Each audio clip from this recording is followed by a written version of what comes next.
બીજી વસ્તુ કે આજે કરોડપતિ માણસ હોય કે મજૂરી કરતો માણસ હોય, એ એમનું જીવન જીવે, ઓલો કરોડપતિ એની રીતે જીવતો હોય. મજૂરીવાળો માણસ બિચારો સવારે જાય અને સાંજે રળીને લાવે, પછી એના ઘરે ચૂલો જગે અને ખાય.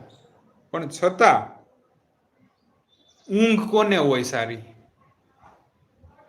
પૈસામાં ઊંઘ છે કે સારા વિચારમાં ઊંઘ છે? ભાઈ,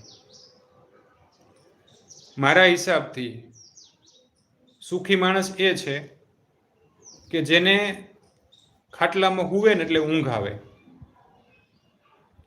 અને ટકે ટકે ભૂખ લાગે. ભલે મરચું રોટલો જ હોય પણ ખાવું એમ થાય.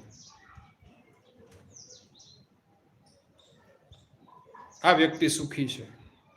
ઊંઘવા માટે ટીકડી લેવી પડે, ખાવાનું સામું પડ્યું હોય પણ ડોક્ટરે ના પાડી છે. એટલે ભગવાન પાસે સુવિધા કરતા સુખ માગવાનું, અને સુખ આપણી મતિમાં છે. શાંતિ આપણી અંદર જ પડેલી છે. તમે જ કરોડોપતિ હો,